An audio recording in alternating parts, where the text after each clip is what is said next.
بسم اللہ الرحمن الرحیم۔ السلام علیکم۔ آج 6 جنوری بروز جمعہ ہم بات کریں گے پاکستان تحریک انصاف کو پنجاب میں بڑی کامیابی ملی ہے اور حمزہ شہباز کیمپ کے ایم پی اے نے پاکستان تحریک انصاف اور پرویز الہی کے ساتھ کھڑے ہو گئے ہیں اعتماد کے ووٹ سے پہلے۔ اور دوسری جانب پاکستان تحریک انصاف خیبر پختونخوا کے جو ممبران اسمبلی ہیں ان کی عمران خان سے ملاقات ہوئی ہے اور خیبر پختونخوا کے ممبران اسمبلی کہہ رہے ہیں کہ ہمارے اوپر بہت دباؤ ہے اور ہمیں پی ٹی آئی چھوڑنے کے لیے دباؤ ڈالا جا رہا ہے، اور اس پر عمران خان کا جو موقف ہے وہ بھی میں آپ کے ساتھ شیئر کروں گا۔ اور وفاقی حکومت کے خلاف خیبر پختونخوا حکومت اپنا حق مانگنے کے لیے پشاور ہائی کورٹ میں ایک ریٹ فائل کی گئی ہے جو این ایف سی ایوارڈ کے لیے ہائی کورٹ سے رجوع کیا گیا ہے، اس کی تفصیل بھی میں آپ کے ساتھ شیئر کروں گا۔ پہلے تو میں آپ کو بتاتا چلوں کہ موٹر وے کرپشن جو کیس تھا، حیدرآباد سکھر موٹر وے کرپشن کیس، اس میں جو ڈیولپمنٹ سامنے آئی ہے، اور یہ اس وجہ سے بھی بہت اہم ہے کہ ہمارا جو نظام ہے وہ تباہ و برباد ہو گیا ہے، اور 4 ارب روپے کا یہ گھپلہ ہے جو کیا گیا ہے، اور 4 ارب روپے جو اتنی اہم موٹر وے ہے جو عوام و ناس کی فلاح و بہبود کے لیے ہے، اور 4 ارب روپے زرداری مافیا کھا گیا۔ اور اب چیئرمین کی جانب سے جو چیئرمین نیشنل ہائی وے اتھارٹی NHA کی جانب سے یہ سٹیٹمنٹ دی گئی ہے کہ 4 ارب روپے کے موٹر وے کرپشن کیس میں سندھ بینک جو زرداری کا بینک ہے، سندھ حکومت کا سرکاری بینک، سندھ بینک بھی ملوث ہے۔ کہتے ہیں انہیں پتہ تھا حکومت کے پیسے ہیں، اسسٹنٹ کمشنر یا ڈپٹی کمشنر کیسے کیش پیمنٹ نکلوا سکتا ہے؟ یہ سارا ملی بھگت تھی سندھ بینک کی۔ سندھ بینک پہلے بھی بدنام زمانہ بینک ہے، جتنے جعلی اکاؤنٹس تھے آصف زرداری کے، اومنی گروپ والوں کے یا پوری زرداری مافیا کے، اس میں سب میں سندھ بینک انوالو تھا، اور اب سندھ بینک اس کرپشن کیس میں بھی انوالو ہے۔ اور یہ جو چیئرمین نیشنل ہائی وے اتھارٹی ہے ان کی جانب سے یہ سٹیٹمنٹ دی گئی ہے۔ سینٹ کی قائمہ کمیٹی برائے مواصلات کو چیئرمین NHA نے سکھر حیدرآباد موٹر وے کی زمین کی خریداری کے حوالے سے کی جانے والی کرپشن سے متعلق بریفنگ دی اور کہا کہ اس میں جو 4 ارب روپے سے زیادہ خرد ہوئی ہے، لینڈ ایکوزیشن کے پیسے ہیں وہ ملے ہیں ان لوگوں کو جن کو ملنے چاہیے تھے، ان لوگوں کو نہیں ملے جن کو ملنے چاہیے تھے۔ آپ جانتے ہیں کہ جب کوئی سرکاری سڑک بنانی ہے، موٹر وے بنانی ہے، تو جو وہاں پر جن لوگوں کی زمینیں ہوتی ہیں تو لینڈ ایکوزیشن ایکٹ کے تحت ریاست اور حکومت ان سے وہ زمینیں پیسوں کے عوض خریدتی ہے، تو وہ پیسے تو تھے لینڈ ایکوائر کرنے کے لیے، لیکن وہ کھا پی گیا زرداری مافیا۔ چیئرمین NHA کا کہنا تھا کہ جو پیسے جاری کیے گئے اس میں سے کچھ سندھ بینک میں رکھے گئے جس کا منافع بھی آ رہا ہے۔ نیب اور وفاقی تحقیقاتی ایجنسی سارے معاملے کو دیکھ رہی ہے۔ ساتھ انہوں نے یہ بھی کہا کہ کچھ ملزمان کے نام ہم نے ECL میں بھی ڈلوائے ہیں، خرد برد کی رقم میں سے کچھ ریکور ہو چکی ہے، اور سندھ بینک کا جو عملہ ہے وہ اس میں ملوث ہے۔ سندھ حکومت کی حد تک غلطی ہوئی ہے، سندھ بینک کے لوگوں کو بھی گرفتار کیا گیا ہے۔ اب وہ یہ تو کہہ نہیں سکتا، اگر اس نے چیئرمین رہنا ہے نیشنل ہائی وے اتھارٹی کا، وہ زرداری مافیا کی ڈائریکٹ توہین تو نہیں کر سکتا، وہ کہتا ہے سندھ حکومت کا تو اس میں کوئی انوالو نہیں ہے، لیکن سندھ جو بینک ہے وہ اس میں انوالو ہے اور کچھ لوگوں کو گرفتار کیا گیا ہے۔ اب ہمارے ملک میں یہ جو رجیم چینج آپریشن ہے اس نے اتنا ملک کو بڑا غرق کیا ہے۔ ملت ٹریکٹر کمپنی نے طلب میں کمی کی بنیاد پر جو ٹریکٹر کی خریداری اور طلب میں کمی کی بنیاد پر مالی بحران کے باعث پیداواری سرگرمیاں معطل کر دی ہیں، اور ان کی جانب سے یہ 6 جنوری سے پیداوار بند رکھنے کا اعلان کیا گیا ہے، اور انہوں نے کہا ہے کہ وہ 16 دسمبر 2022 سے جمعہ کے دن کو نان پروڈکشن دن کے طور پر شمار کر رہے تھے، اب 6 جنوری سے وہ اس کو مکمل بند کر رہے ہیں۔ کیوں بند کر رہے ہیں؟ اس وجہ سے بند کر رہے ہیں کہ اس رجیم چینج آپریشن نے ملک کا اتنا بڑا غرق کر دیا ہے کہ کوئی کسان ٹریکٹر خریدنے کو تیار نہیں، اس کے پاس پیسے ہی نہیں ہیں، اس کے پاس تو اپنی فصلوں کو پانی دینے کے لیے، کھاد دینے کے لیے پیسے نہیں ہیں، تو وہ کیا خاک ٹریکٹر لے گا اور وہ جو انڈسٹری ہے یا جو فیکٹری ہیں وہ چلیں گی؟ کچھ بھی نہیں ہوگا۔ انہوں نے ملک کو اتنا تباہ کر دیا ہے کہ غریب آدمی کے لیے جو کہتے تھے کہ دال سبزی کھا لے گا، وہ دال سبزی نہیں خرید سکتا، گوشت خریدنا تو دور کی بات ہے، اتنا ظلم کیا ہے انہوں نے ریاست پر۔ اور اب آرمی چیف ہمارے گئے ہوئے ہیں سعودی عرب سے، کچھ نہ کچھ مل جائے گا، لیکن یہ کوئی حل نہیں ہے۔ حل ہے اس قوم کے افراد۔ آپ اپنی قوم سے اور اپنے لوگوں سے منہ موڑ کے اگر کہیں سے کوئی فائدے لے بھی آئیں گے تو کتنے دن چلے گا؟ کیا اس سے یہ ہمیشہ ہی ایسے ہوگا؟ پہلے ماضی میں عمران خان کچھ لے آئے، قمر باجوہ کچھ لے آیا، تو کیا اس سے کیا ہوا؟ ٹائم گزر گیا۔ یہ آپ کو اپنے لوگوں پر اعتماد کرنا ہوگا، ان کو اپنے ساتھ اٹیچ کرنا ہوگا، اور ان کی مدد سے آپ اس دلدل سے نکل سکتے ہیں۔ آپ تو ایک الیکشن کروانے کو تیار نہیں ہیں، اور سیاسی استحکام آئے گا تو یہ سارے معاملات حل ہوں گے، جبکہ دوسری جانب خیبر پختونخوا حکومت کی جانب سے اور وزراء کی جانب سے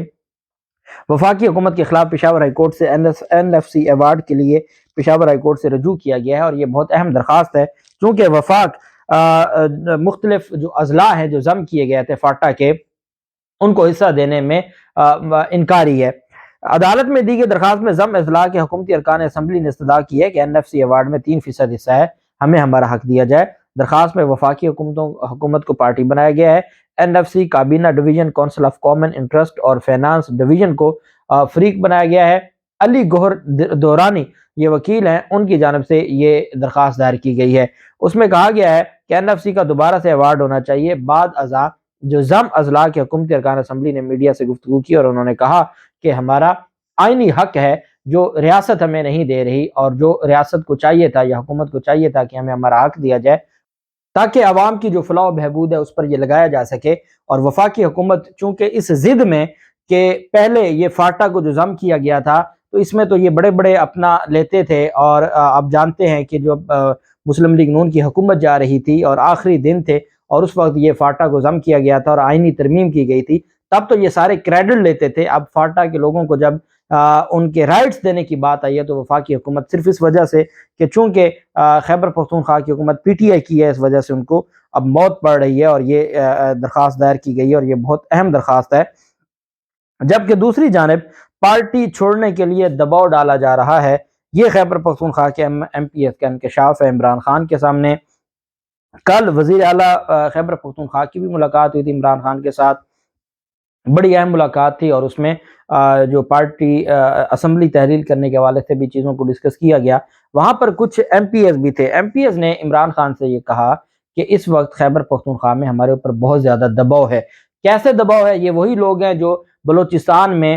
باپ پارٹی کے لوگوں کو اور مختلف جو وہاں پر آزاد لوگ ہیں یا پی ٹی آئی کے چند ایک لوگ ہیں ان کو پیپلز پارٹی میں شامل کیا جا رہا ہے۔ بالکل ایسے ہی آپ چاہتے ہیں کہ خیبر پختونخوا میں بھی حالات ایسے بنا دیے جائیں کہ پیپلز پارٹی، اب کوئی پاگل ہے کہ خیبر پختونخوا میں کوئی عمران خان کو چھوڑ کے، جہاں پر 100 میں سے 95 ووٹ عمران خان کو اور پی ٹی آئی کو پڑنے والا ہے، کوئی پاگل ہے جو یہ چھوڑے گا؟ اب یہ جو عمران خان کو آ کے شکایتیں لگا رہے ہیں، پتہ ان کو بھی ہے کہ ہماری مجبوری عمران خان ہے، ہم عمران خان کی مجبوری نہیں ہے، کیونکہ خیبر پختونخوا کی عوام نے تو پھر معاف نہیں کرنا۔ اس وجہ سے جو وہاں پر طاقتیں ہیں جو دباؤ ڈال رہی ہیں یا اس طریقے سے معاملات کو دیکھ رہی ہیں تو وہ ناکام ہو رہی ہیں، اور وہ خیبر پختونخوا کے لوگوں کو اب کر لیں پیپلز پارٹی کی ٹکٹ پہ الیکشن لڑ لیں، آپ ان کو خرید بھی لیں تو کون دے گا پیپلز پارٹی کو ووٹ؟ بلاول زرداری کو کون ووٹ دے گا؟ خیبر پختونخوا کے لوگ تو کبھی نہیں دیتے، اور پنجاب میں پھر یہ اتنی ہمت نہیں کریں گے کہ پاکستان تحریک انصاف کے لوگوں کی اس طریقے سے خریداری ہو۔ جبکہ دوسری جانب پاکستان تحریک انصاف کے ٹوٹل 180 ممبران ہیں، 190 ممبران ہیں کاف لیگ کے اور پاکستان تحریک انصاف کے ملا کے اعتماد کے ووٹ کے لیے پنجاب اسمبلی میں، اس میں 2 منحرف ہو گئے ہیں، پاکستان تحریک انصاف کے 2 ممبران منحرف ہو گئے ہیں۔ اب بچ گئے پاکستان تحریک انصاف کے پاس 189 تھے تو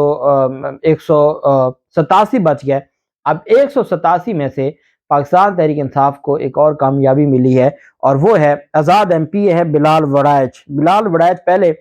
تھا حمزہ شہباز کیمپ میں، اور یہ اب آ کے اس نے پاکستان تحریک انصاف کا ساتھ دینے کا اعلان کیا ہے اور پرویز الہی کو اعتماد کا ووٹ دینے کا اعلان کیا ہے بلال وڑائچ نے، جو آزاد ایم پی اے تھا، جو مسلم لیگ نون کا اتحادی تھا، حمزہ شہباز کی کیمپ کا تھا، وہ اعتماد کے ووٹ سے پہلے بہت اہم وقت تھا، اس وقت انہوں نے یہ اعلان کیا ہے کہ وہ پرویز الہی کی اور پاکستان تحریک انصاف عمران خان کے ساتھ ان کی ملاقات ہوئی ہے، اور وہاں انہوں نے اعلان کیا اور ساتھ ان کی جانب سے کہا گیا ہے کہ جو وڑائچ برادری ہے ساری کی ساری وہ پاکستان تحریک انصاف کو جوائن کرے گی۔ اب ایک اور چیز وہ یہ ہے کہ ایم کیو ایم کے جو مجلس وحدت المسلمین راجہ ناصر عباس، اور وہ کیونکہ وہ پاکستان تحریک انصاف کے اتحادی ہیں، اب ان کے اختلافات ہیں پرویز الہی کے ساتھ، اور انہوں نے اس کا اظہار بھی کیا اور یہ کہا ہے کہ ہم عمران خان کے تو ساتھ ہیں لیکن پرویز الہی کے ساتھ چیزوں کو ہم اس طرح سے نہیں دیکھ رہے، اور ان کا ایک بڑا سخت اپنا ایک پوائنٹ آف ویو ہے، اور اب چونکہ وہ عمران خان کے ساتھ ان کا بڑا قریبی تعلق ہے، ہر موقع پر وہ عمران خان کے ساتھ کھڑے رہے، اور یہ واحد جماعت تھی ایک مذہبی سیاسی جماعت ہے جو جب عمران خان نے امریکی سازش کی بات کی تھی تو اس وقت بھی عمران خان کے ساتھ کھڑے تھے اور انہوں نے عمران خان کا پورا ساتھ دیا۔ اب جب عمران خان چاہیں گے عمران خان ان کو راضی کر لیں گے، بھلے ان کے جو بھی تفوضات ہیں، لیکن کبھی بھی مجلس وحدت المسلمین والے نون لیگ کے ساتھ نہیں کھڑے ہوں گے، یہ بڑی بات کلیئر ہے۔ ان کے لیے یہی ایک آپشن ہے کہ وہ عمران خان کا ساتھ دے، اور چونکہ اب معاملہ عمران خان اور پی ڈی ایم کا ہے، پرویز الہی تو نہیں چاہتے، پرویز الہی تو چاہتے ہیں کہ یہ معاملہ لٹکا رہے، لیکن پاکستان تحریک انصاف یہ نہیں چاہتی کہ یہ معاملہ لٹکے۔ 9 جنوری کو جو اعتماد کا ووٹ ہے وہ لیا جا سکے، اور پھر 11 جنوری کو لاہور ہائی کورٹ میں جو سماعت ہے وہاں جا کے وہ اپنی اسٹیٹمنٹ واپس لے لیں گے، اور اسی دن یا اگلے دن پھر وہ اسمبلیاں تحلیل کر سکتے ہیں۔ تو اعتماد کے ووٹ کا جو معاملہ ہے، پاکستان تحریک انصاف کے پاس 187 اور 88 ممبران موجود ہیں، اور ان کو 186 نہیں چاہیے۔ یہ جو بار بار یہ بات کی جا رہی کہ اعتماد کے ووٹ کے لیے 186 چاہیے، نہیں، 186 نہیں چاہیے، ان کو اکثریت چاہیے جو موجودہ لوگ ہوں گے ان میں سے، اور یہی وجہ ہے کہ پاکستان تحریک انصاف کے پاس اکثریت پہلے ہی موجود ہے، اور حمزہ شہباز تو خود واپس نہیں آئے، وہ کیا خاک اپنی جماعت کے لوگوں کو اکٹھا کریں گے، اور ان کی جماعت کے لوگوں نے جو 25-25 کروڑ مانگے ہیں وفاق سے، بلیک میلنگ وہ کہہ رہے ہیں، اور یہ چلے تھے عمران خان کے لوگ خریدنے کے لیے، اب اپنے لوگوں کو خریدنا پڑ گیا ہے مسلم لیگ نون کو، اور ان کے 15-20 لوگ تو ویسے ہی پہلے ہی باغی ہے، تو ان کے لیے یہ پاسبل نہیں ہے کہ وہ اعتماد کے ووٹ کے وقت اپنی جو وہاں پر اکثریت ہے وہ شو کر سکے، تو ان کو ناکامی ہوگی۔ اللہ پاک پاکستان کامیاب ناصر ہو۔ بہت شکریہ، اللہ حافظ، پاکستان زندہ باد۔